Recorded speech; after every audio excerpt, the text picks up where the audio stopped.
going to do this all in one day anyways.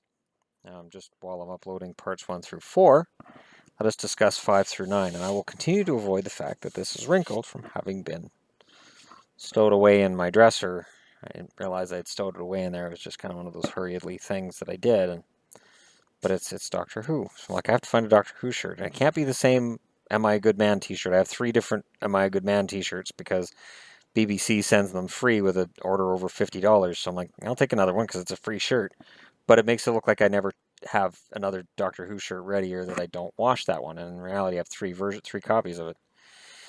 Okay, we're up to Series 5, and this is when Stephen Moffat took over. And some people loved that Moffat was taking over. Some people hated it. And the people who hated it seemed determined to hate everything Moffat touched. And they also seemed to gloss over the fact that Russell T Davies made mistakes too.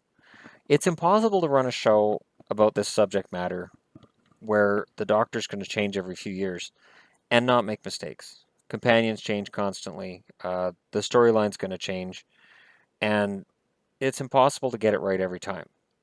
I don't mind Moffat. I must be one of the few Doctor Who fans that from Series 1 through 9, I can see good in everything.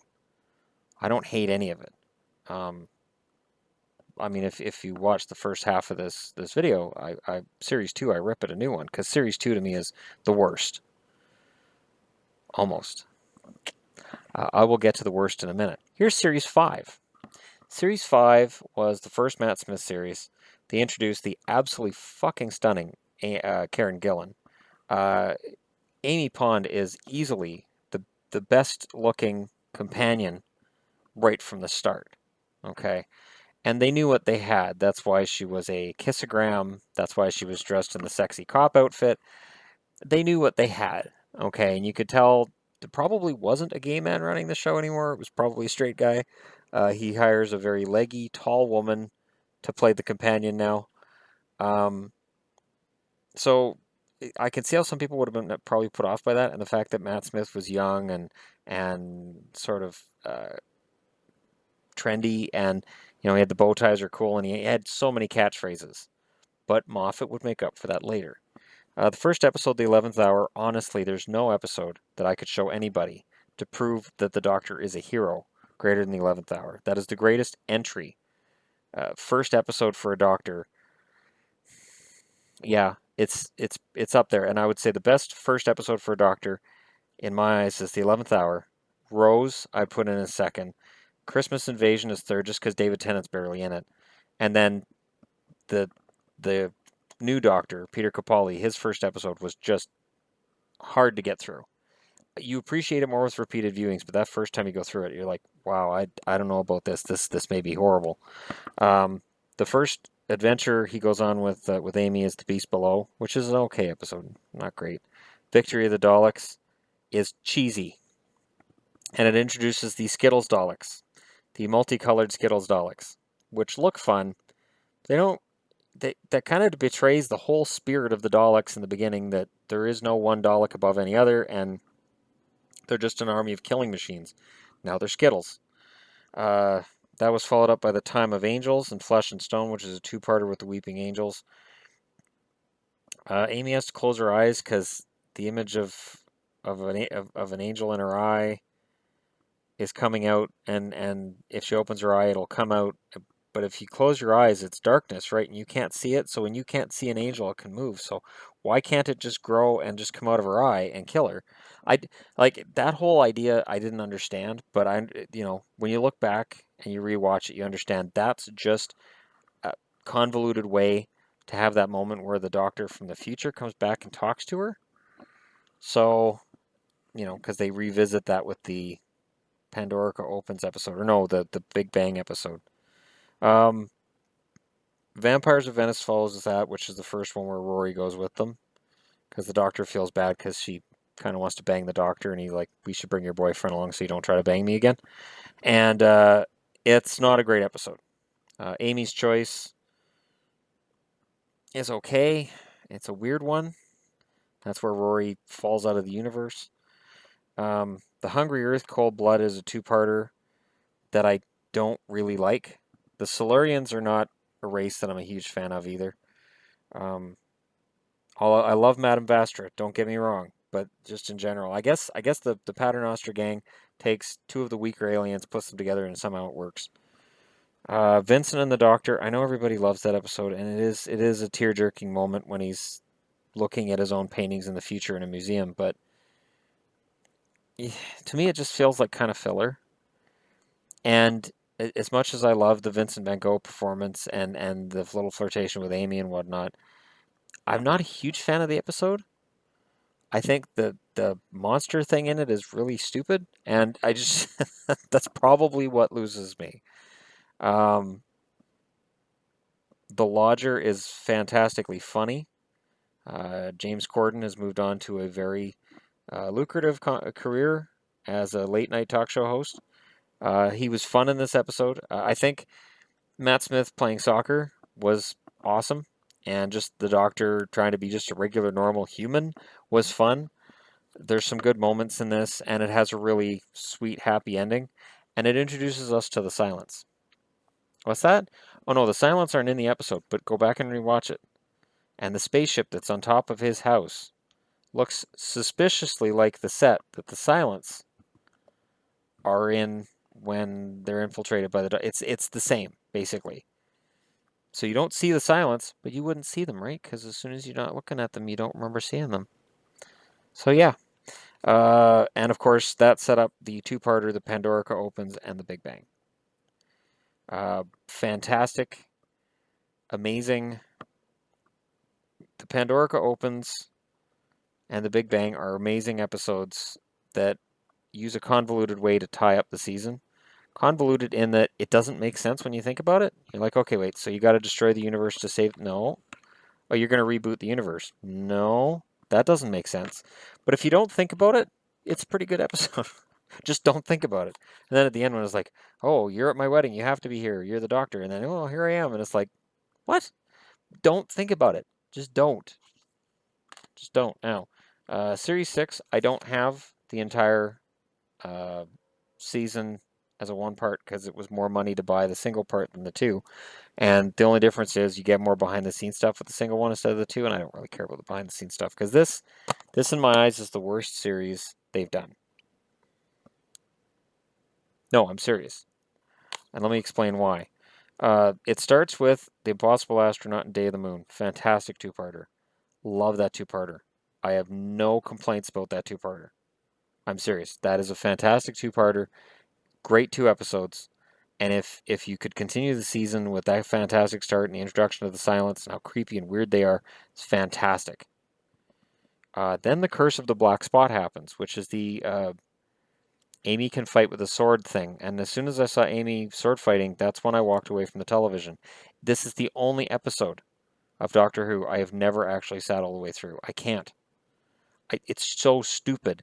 It is so unbelievably stupid and terrible. And as soon as I saw Amy sword fighting, I'm like, when did she learn to sword fight? Why did she learn to sword fight? Wasn't she a kissogram? Is that the kissogram sword fight often? Was this something that Amelia Pond learned while she was waiting for the Doctor in her backyard? No.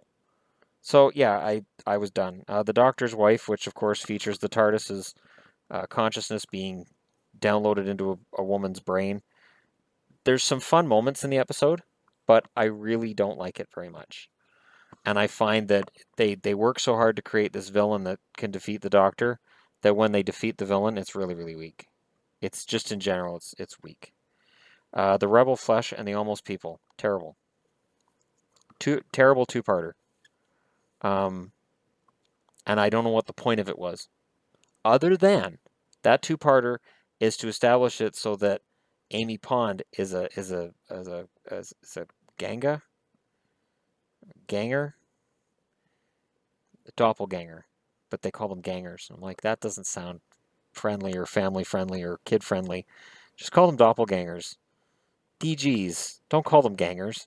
But it is such a long way to go to get to, by the way, this Amy Pond is a pile of goop, that it's not worth it. It's not worth sitting through. And then it's followed up by A Good Man Goes to War, which is one of my all-time favorite episodes. It is absolutely fantastic. A Good Man Goes to War is fantastic, which is followed by Let's Kill Hitler, which is also fantastic, and it reveals River Song who she is, and you get a better idea of all that. And it's great, and it has Hitler in it, and it's put Hitler in the cupboard. Great line. Followed by Night Terrors, which is awful. The Girl Who Waited, which is awful. The God Complex, terrible. Closing Time, which features James Corden, as I just mentioned in the last one. He's fighting Cybermen, and his power of love for his child overcomes the cyber implants. So it's terrible. Which is followed by The Wedding of River Song, which basically features all of time happening at once. And the weakest solution to the problem I've ever seen. And what's worse is, I saw the solution coming in Let's Kill Hitler. As soon as they showed these people heart inside of a body that, they could mimic another body, I'm like, that's how the Doctor's going to get out of dying. Immediately. I hadn't read any spoilers. It was like, that's how the Doctor gets out of it. That's it. And I was right. And it killed the rest of the season. I had no interest in any of the rest of it. The whole, when he's got the beard and he's talking to friggin' Churchill, and there's silence everywhere, and I'm like, just use the micro people and get out of this somehow. The universe has to have the death of the Doctor, or else the whole universe goes kerblooey. And why? How? That's just, I don't understand it to this day. And to me, season 6 featured Moffat writing himself into a corner and not knowing how to get himself out. Which leads us to this series. Now, what's funny with Series 7 is, first off, you look at the cover. Amy Pond, Clara, and Rory. At no point are Clara, Rory, and Amy together on screen. There's an interesting start of the series, but they're not together. And technically, and I didn't pull it out of my collection, but now, was it before this episode or before Series 6? I really don't care. There's the Christmas Carol. Christmas Carol, which features the closest they get to doing Ebenezer Scrooge, which is an interesting episode and has won me over in time, but it's really a throwaway. Some of the Christmas episodes are throwaways. The Christmas episode at the start of Season 7 was The Doctor, the Widow, and the Wardrobe, and I don't care. It's a throwaway. Followed by Asylum of the Daleks. Asylum of the Daleks is one of my all-time favorite episodes, and I know other Whovians don't agree with me on that. I love Oswin Oswald in that episode, especially when she's hitting on Rory. I actually find it really funny. And it's the birth of Run You Clever Boy and Remember. And that's followed by Dinosaurs on a Spaceship, which is terrible. Followed by A Town Called Mercy, which is okay. Followed by The Power of Three, which makes the mistake of saying, oh, we're unstoppable together. And as soon as you hear that, it's like, oh, God. It's Rose all over again when Rose is like, I'm going to be here forever. And Donna, when Donna's like, I'm going to be here forever. Don't say that. Don't ever say that, because that means you're dead, or you're going to disappear, or you're going to lose your memory in the next episode. And Angels Take Manhattan was the next episode, and that was the end of Amy and Rory. I cheered when they died. I was so tired of this weird menage a crap that was going on between these three. I was so glad it was over. I was so relieved that the show was going to become this. Just because I was tired of Amy and Rory. I was done. I was so sick of it.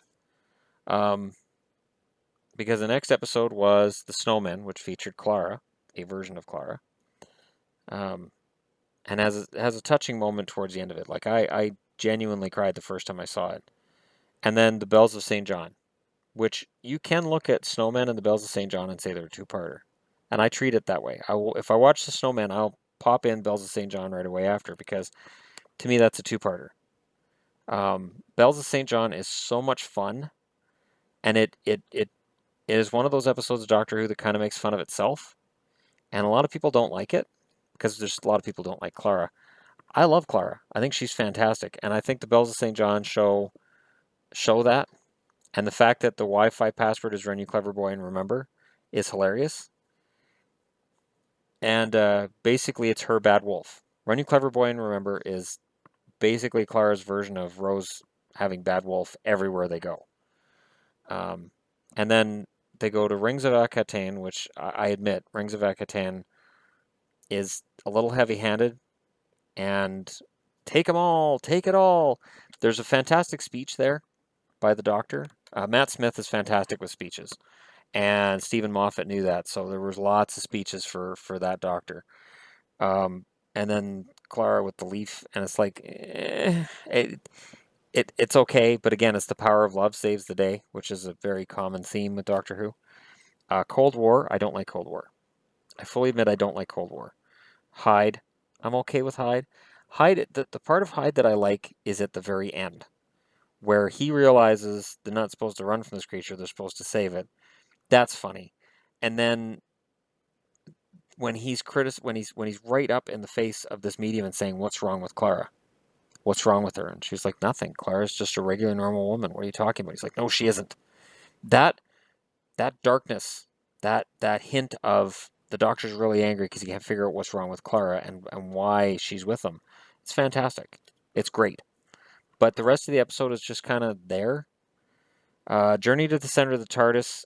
It is a really lame premise.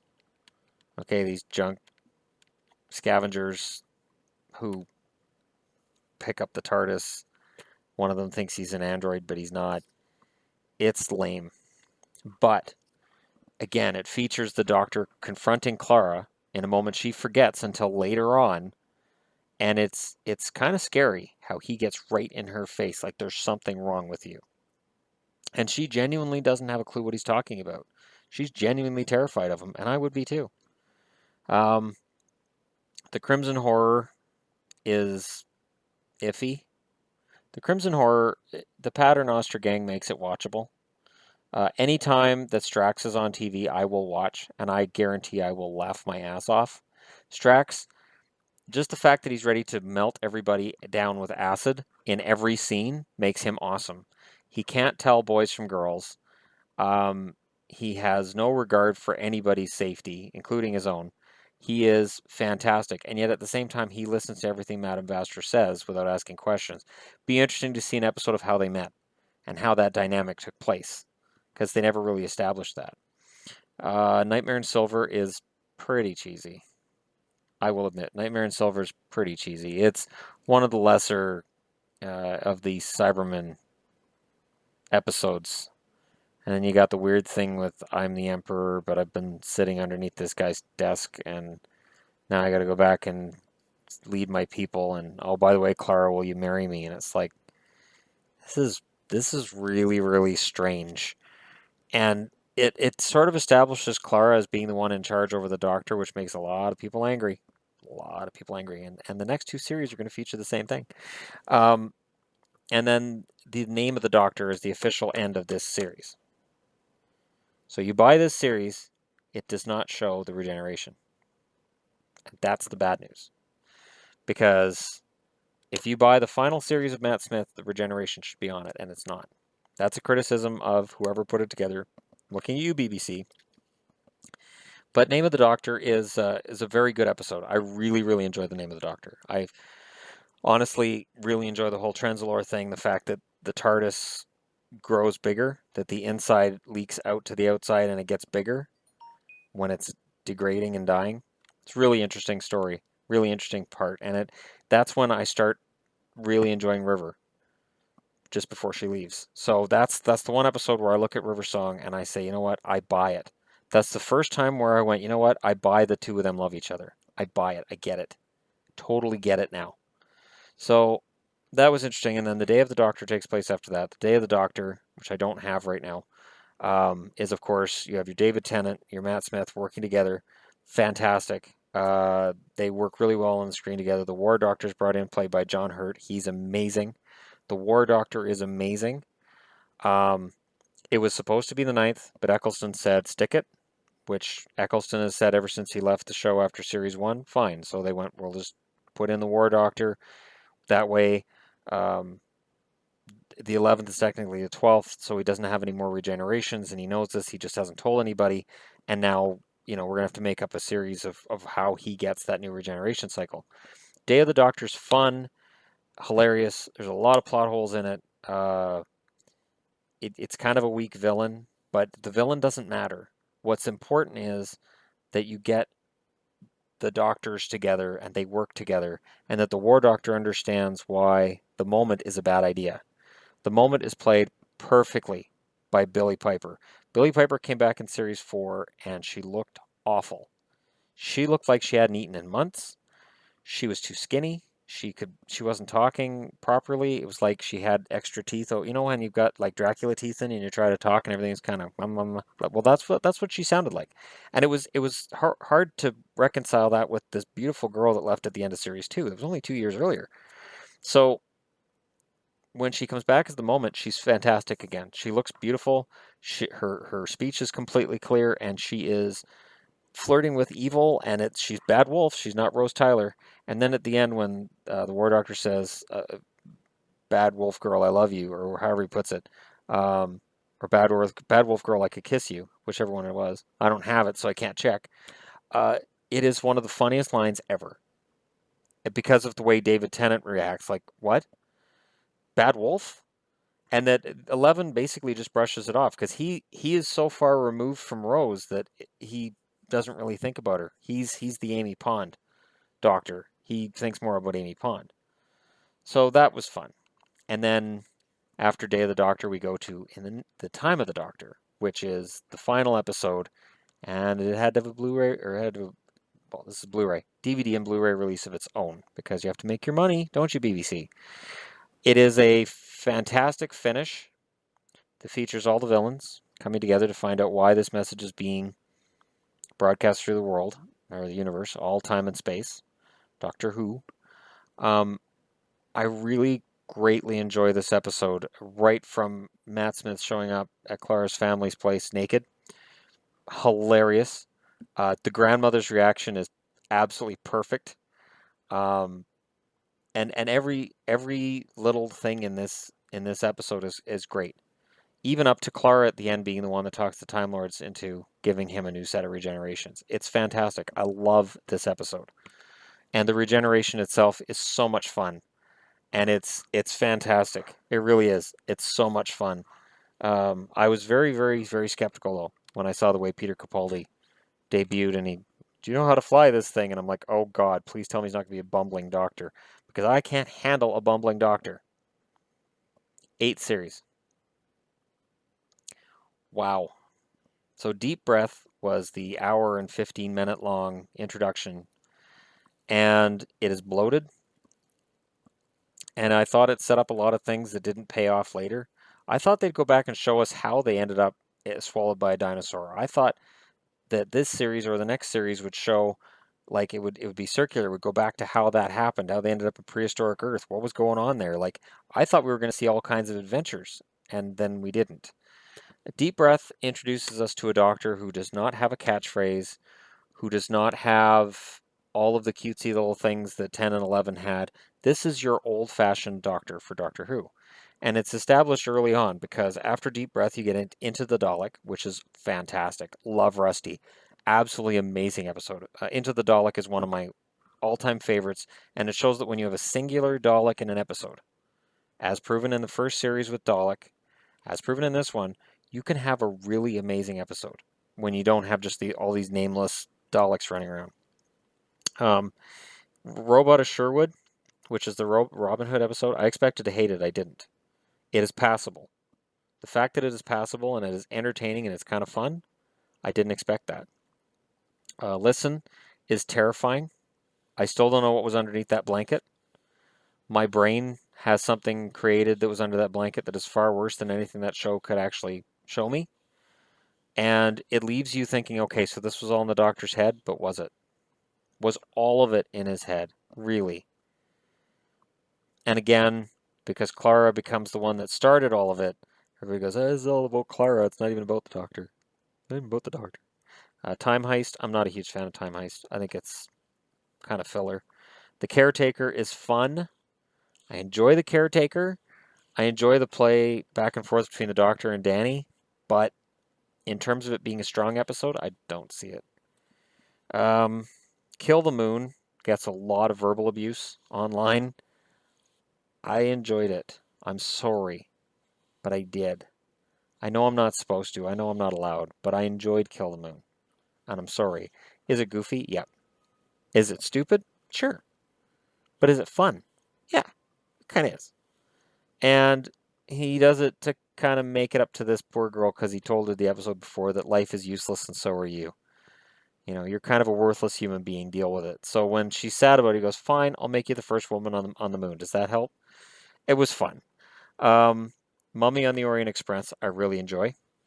Are You My Mummy? Comes back. It comes back. I Will Be Your Victim. Are You My Mummy? Absolutely.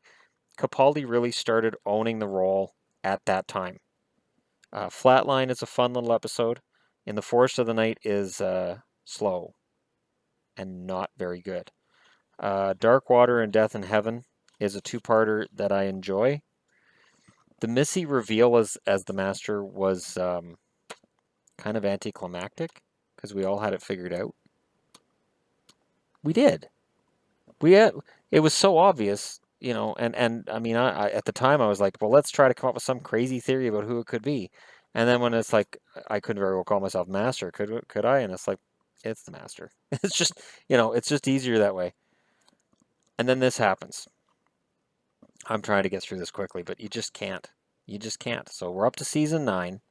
I'm very, very grateful for anybody who's stuck with me this long. Series 9 knocks a lot of things out of the park. Now, Series 9, it shows the first episode on this is Last Christmas. Last Christmas was the end of Series 8. And it had a false ending for Clara. Everybody's like, yay, it's the last episode for Clara. And then it was like, tune in for the episodes of Doctor and Clara's adventures. And the one thing I will say, too, for Death in Heaven, they teased that Clara was actually the Doctor at the start of that episode. And I remember people saying that was one of the theories at the time. What if Clara is actually a reincarnation of the Doctor? All these wacky theories.